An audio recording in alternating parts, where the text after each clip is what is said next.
Welcome, Amy, to the Chill Like a Mother podcast. I'm Kayla, an expressive art therapist who helps moms unload all the heaviness and all of the stuff that comes with motherhood because truthfully, it just doesn't have to be so friggin' hard. Amy, tell me about joining the Mom Club and how long it took you to become a member. Oh, yeah. I mean, that's how it felt. I was child free. I would say, it was really for a lot of people like in their early 20s when they start thinking about being a parent, because that's when everybody starts to do it. And that's when, your parents are pressuring you to do it. And, everyone's asking, and other people are getting pregnant and saying, you're next. And then 20 years goes by of not being in the club. That's a long time of dealing with the same disappointments and hurts and stuff like that. So, but then one day you're in the club and you're like, uh-oh, I didn't want to pay these dues, but it's an experience to go through that long process of waiting and then having been on both sides of the fence, it just changes your perspective and everything. Can you share with our listeners how you managed to get through the years of that? The only thing I think that really helped me cope was knowing that I had other creative strengths, other things going on in my life. And I knew a lot of people that I'd spoken to over the years who always sort of use their kids as like a convenient scapegoat for why they can't get anything done, why they can't, why are they not more productive, and on some level, it's just like, well, I have all this free time. I don't have a kid, that needs me 24 hours a day, 7 days a week. Um, Let me fill it. Let me fill it with either going back to school or going in another route, which is where I sort of went, which was sort of doing my own approach to understanding the publishing industry and writing my books and doing all of that research and networking. And obviously, yeah, that takes up a lot of time, and I sort of threw myself into that world intentionally, saying this is the only thing that sort of helps me forget some days, and it helps me channel any sort of like angst or grief into it. So I say, at the end of the day, I've accomplished something, even if it isn't the thing I'm really wanting to accomplish. You're using that as an outlet for coping, and I dare say like a little bit of like self-care and like Oh, for channeling. sure. The way that I talk about expressive art therapy for people when they can't quite wrap their head around it is that it's just the container. It's the container for your grief or your anxiety or depression. I mean, and the container is vast and it's different and it changes, and there can be a container for the pain you feel in a relationship, and it can be a container for Hmm. processing grief or life transition. And so you're using your writing as part of a container. The irony is that I thought it was going to be that, because I know people in the industry who write through their grief, and that's an amazing thing. And it is something that I have done. But the act of being a writer and being an author and the whole scheme of trying to understand the publishing industry is a whole job in itself that I feel is often required in parenting. Like you have a rough day with your kid the day before, and you say, well, we're going to sleep it off and we're going to wake up tomorrow and we're going to try again. And I feel like all of that, was getting like stored up in my body. And I was putting it in other things. Like it wasn't just the act of sitting down and typing out words or typing out the grief, which is all part of it as well. Yeah. It's developing that resilience at the same time. Do you think that resilience has transferred into motherhood, or have you had to learn it again on the other side of the fence? Oh, it's so funny because What I found, I would say immediately, like a postpartum, was I had a lot of anxiety around, am I going to do this right? Because I've had a lot of time to practice, so I better, because when I was child free, I was taking child development courses. I was taking like child psychology courses, and I was getting smart in the way that you think you are when you're a child free person about you're going to do it right. You're going to do it better. And, and then you have that immediate thing of like, this is my child, and everything I do is because of them and who they are, and not who I think I am and what I want. And that's something you just don't learn until it's a thing happening in front of you. But I did try, I said, okay, I want my kid to be perfect. Everybody wants their kid to be perfect. I don't want my kid to ever feel any pain or be unhappy. I never want my kid to deal with any of the things that I dealt with. And that's just so unrealistic. And the resilience factor comes from saying, okay, dummy, stop being so unrealistic and deal with the situation at hand you Mm. know, cope with the thing. You didn't think she was going to be born with jaundice, but you're going to have to figure that out. She was 2 weeks early. You weren't planning on that. Figure it out. So yeah, I think I take a lot of that. It's just like every day, it's just like, how do we not have a meltdown and figure this out and just move forward? Mhm. Mhm. Mhm. What does lowering your expectations look like for Yeah. you? You know, like Yeah. I think for every person it might be a little bit different, but generally, can you see that playing out in your day? Is there a ritual or is there like something that you do to like catch yourself in it? Um, Honestly, like, I think my expectations are just already low. Like, I don't know if that's how I cope with it. Just the humor of it. It's like, I expected to have a kid at 25. So the bar's on the floor already after having one at 39. I, you know, every time anything good happens, I get to raise the bar a little bit off the floor.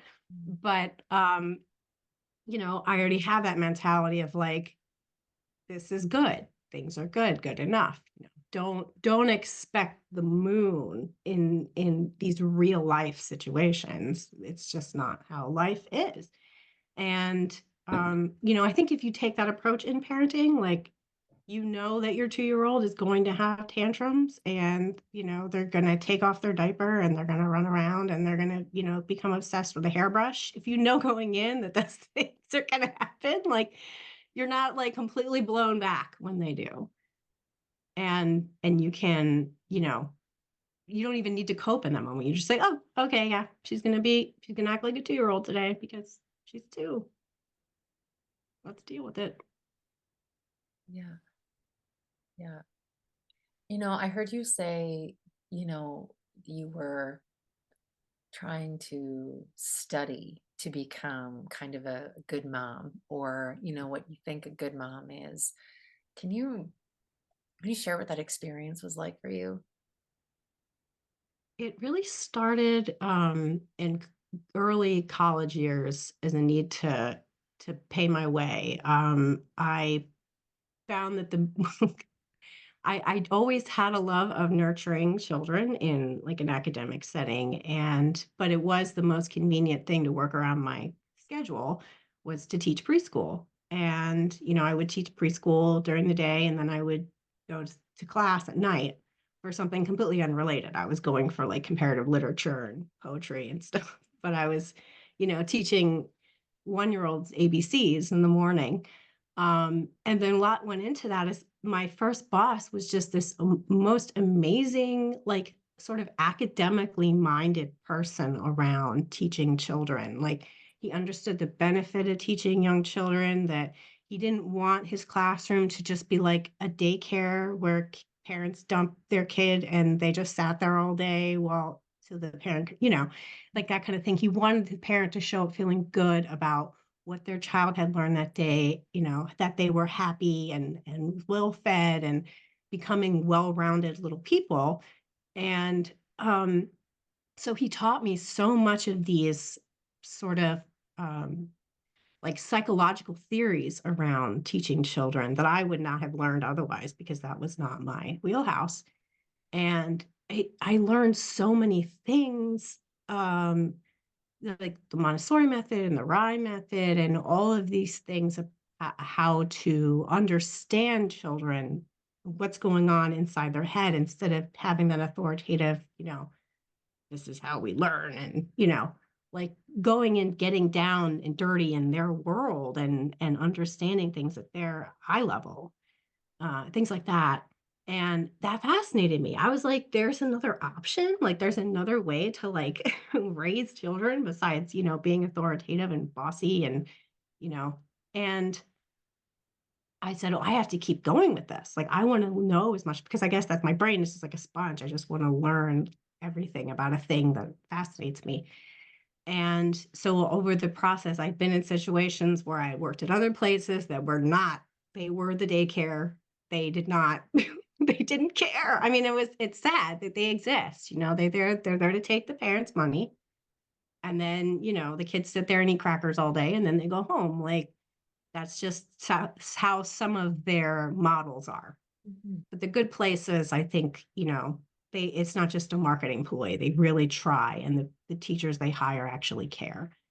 And so I always sort of sought out those places. I always wanted to see some of my best friends in the whole world or other or preschool teachers that I met over the years who were like, aren't you a writer? And like, yeah, but this is really, I still care about this, and so I had that sort of, that building of like all of these building blocks of it going in, and then every year, and the same people were like, "When are you going to have a kid? Like, you'd make such a great mom, and you know so much about this stuff." And like, I can't even imagine like how amazing your kid's going to be when you finally have one. And like, so much pressure.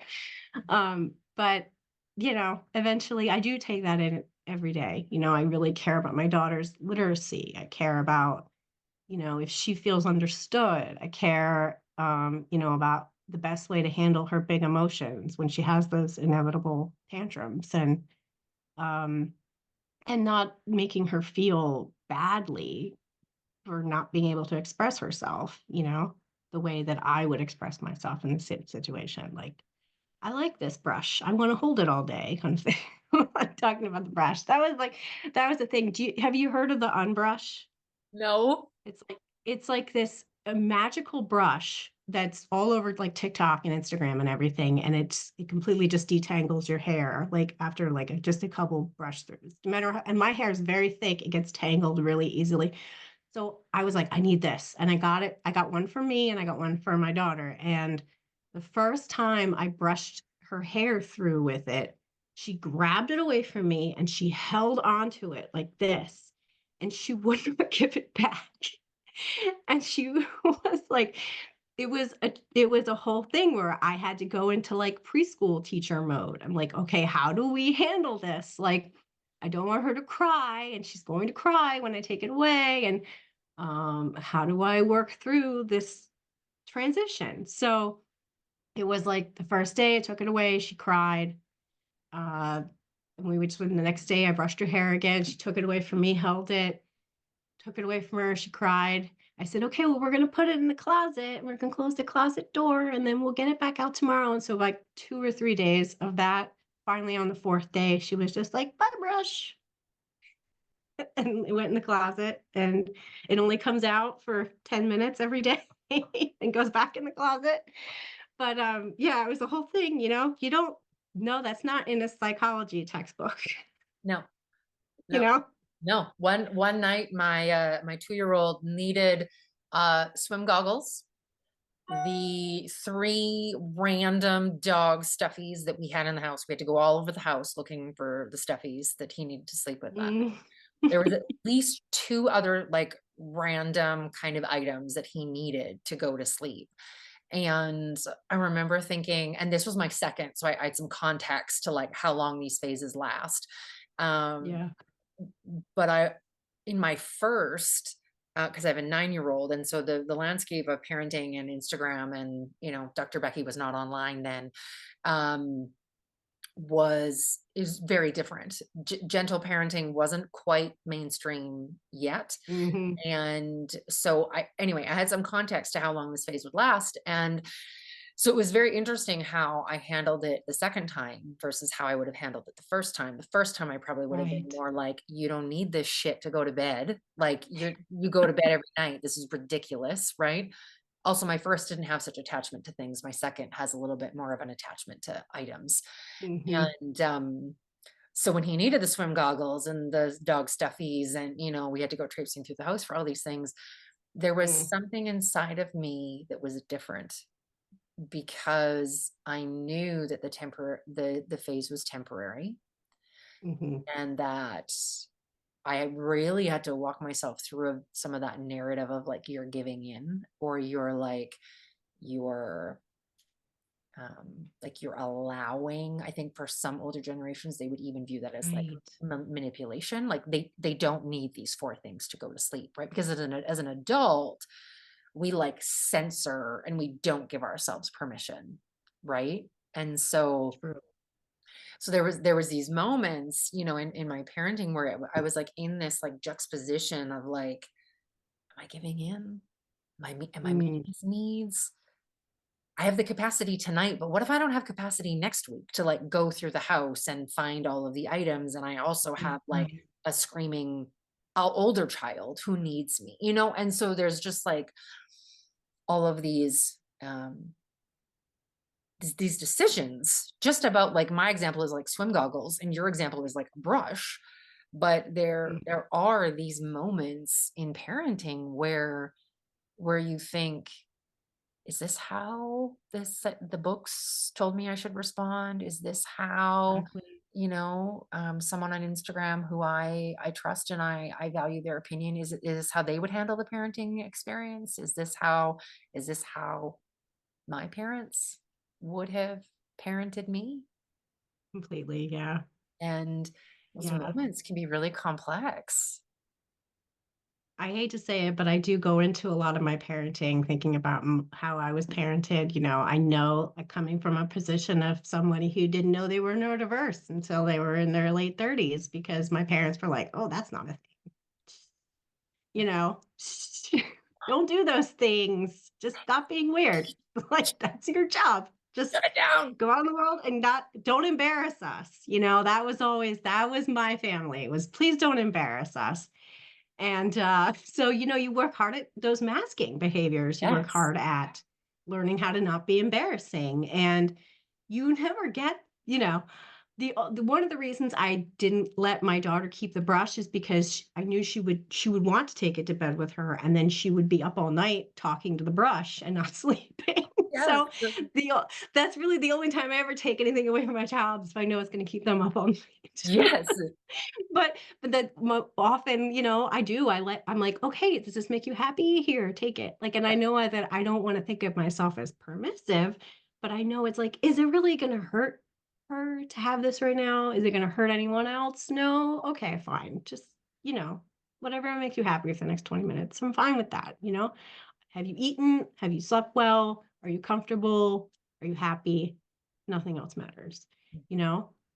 And I feel that as a parent, sometimes I catch myself or like, my daughter will do something silly and I'm just like, my daughter, Yeah. like deal with it. You think it's weird? I don't care. And I try to take the exact opposite approach to being like, oh, this is such a bad reflection on my parenting. And this is making me look really bad right now. Like, I Yeah. just don't even like think that way. Not how I function. So, Yeah. Yeah. Yeah. And the um the masking piece is, oh, yeah. first of all, so very real. Also late diagnosed ADHD once we started to see some.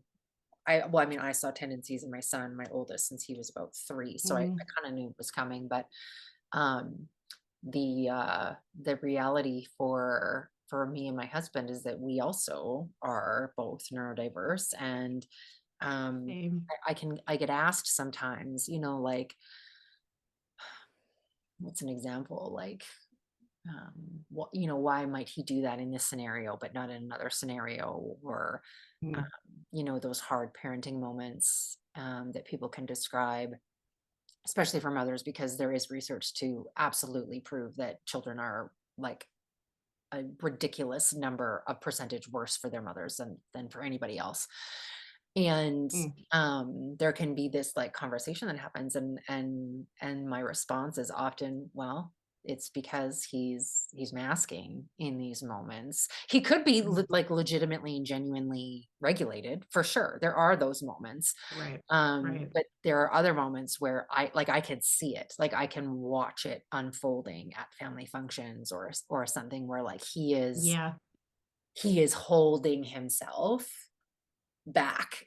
And so, truthfully, sometimes it is like an emotional regulation. Like I don't put masking into the category of good or bad. It just is. And I think in certain situations, masking can be a skill. It can be a resource that we use. And in other situations, it is I want to hide a part of myself, or I don't feel safe, to show up in a Right. certain way. And so I think in some situations, even as adults, we use it as a resource and as a skill, but um, that that masking can be um, it's a real part of that neurodivergence because as a child who grew up in the 80s and the 90s, it's like that those Mhm. were bad kids, right? The Yeah. the Yeah. people truthfully, I don't feel any shame for getting my child diagnosed or medicated.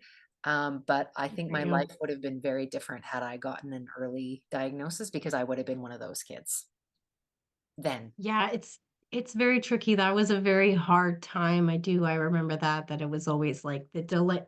My daughter can't have ADHD because she's, bookish and, writes little plays and stuff. She's not like that little boy over there who keeps running back and forth into the wall for no reason. Like, like there's a divide there. We can't compare them. And that was a thing, like, I think for my child, if it were to come to that, the doctor's always like, oh, she's fine, she's fine, she's fine. They're still in that mode because she's only two, but I know it's coming because, like you said, my partner and I are both neurodiverse, and so it's inevitable. But um, I don't want her to grow up with the anxiety that I feel have just recently sort of started to get over, Mm, like a little bit. yes. In that, in social situations or in professional situations or in situations like this, where you go, did I laugh at that joke too hard? Did I clear my throat too many times? Did I push it? Do I Did play I with let my hair too much when I'm on podcast interviews? Um, you know, I don't want her to have those mess of thoughts that in the back of her mind all the time about every little thing that she does. And if that's something that I can help alleviate for her, I mean, I feel like that would be huge because that's something in my life that's always kind of held me back. It's like, I can't have this conversation with Kayla because, if I sat for an hour and thought about it, I would think about all the reasons why I'm not qualified to have this conversation with her. And she's had, like the anxiety, the negative thoughts, the intrusive stuff of like, oh, like she's an expert on this topic. And I'm just a mom who writes books, like the talking yourself down. If I can just help one child not have that and it's mine, then I've done my job. But yeah, it's a whole thing. It's a It whole is. thing. You're just learning Yes. day by day. It is a whole thing. And we've gone like full circle from like the attempt to have a child, the journey, the money, the time, the emotions, to go through that. And they're Yeah, here, and you're in the mom club, because you're not in the club till you're in the club, right? And like right. then you're exactly. in the club and you're on the other side of the fence and you're like, take me back. Can like, is there a hidden portal where I can like go back to my child-free life? I love being a mom, but man, I miss child-free life. And I think that can be true whether you have a child at 19 or 39. And there's Mm, just this like, there's this juxtaposition of I equally love it and I equally want it to stop. And so you're in yeah, the there's a club, little bit of that. and then you throw in neurodiversity to all of that and your own like creative endeavors, and it's a lot. And so Mhm, can you mhm. share one piece of advice, and it's unsolicited at this point, so if you listeners, if you're Yeah. not in a place to receive advice, your permission to move on to the next one. If you had one piece of advice for the listeners out there who may be in this position of juggling life and creativity, or life and self-care, or life and emotional regulation, what is the thing that you wish they knew? No, everyone's doing it. Mm, And you're not alone. And I know that's so trite, but you aren't, because every time I think I'm the only person like on my work team who's dealing with a thing, I get 1,000 Slack messages of like, oh no, this thing happened and I can't do this because of this. And like my house is burning to the ground. And, or like, my cousin's in the hospital or something. I was in a car accident. And it's like life is constantly happening. And this is something that I have definitely learned over the years. Life is not just happening to you. Life is happening to everyone. You are, you're amazing. You're a lovely person, but you're not that special. Um, and I wrote an entire book about a woman who really felt that way, that life was only happening to her mm, and that she must be like just bad luck. And the because she sees the highlight reels, she sees everybody else succeeding and getting what they want and getting it on the right timeline, which is huge for me. Like there is no right timeline, and the people who think there is are highly judgmental. Am I wrong? Like yeah. I'm just putting it out there. You don't get to tell other people when the right time is for them to have a child or when they should be happening. And guess what? Their body might not be on that same page. Their brain what is, but their body's not. So what are you going to do about that? Mhm. It's not your problem. A lot of feels about that, just say.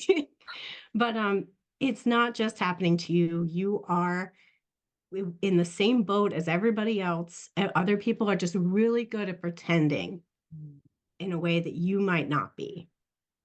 And I'm not saying get better at pretending. I'm just saying face that reality. See it. mhm, See the pretending, see the realness, and understand the difference and learn it.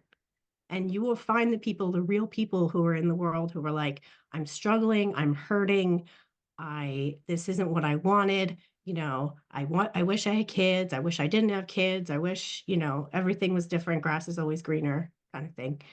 Um, and the people who are like, I love my life. It's perfect. Are the people you kind of want to stay away from. Sorry. That's my advice. because life is happening to everyone, because Yeah. life is happening to everyone. Yeah. Yeah. And no amount of success. I mean, money is great. You can throw money at problems all day long, but no amount of success is going to make life better. You want the kid, you get the kid, and now you have a kid, and you have everything that comes along with that. And you can look at other people and say, yeah, you're right, this is hard. um and for me, I was realistic. I said, I know it's going to be hard, but I don't care. That's kind of how I was. I know the childbirth's going to be painful, but I don't care. I know that I'm going to be changing poopy diapers for the next 4 years. I don't care. Okay. I'm not a naive idiot. I know. I've seen other people go through it. I know what it looks like. I don't care. And that's always been my attitude, is it's the one thing where I was like, I'm going to get on the sinking ship because I want to be on the ship. So take with that whatever you want, take it with a grain of salt, but that's my perspective on the whole thing. Mhm. Oh, thank you, Amy, for this gloriously rich conversation. Everything from, struggling to have a child and the timeline of all of that to becoming one and the neurodiverse aspects of all of that and the hairbrush, your kids getting attached to the random items that you gotta Yep. navigate those things. And so thank you so much for being here. And anybody listening, if you would like to rate the podcast or give us a review or connect with Amy or me. Our links are all below in the show notes. And I wish you a wonderful day, whatever your day needs to be. Thanks so much, Kayla.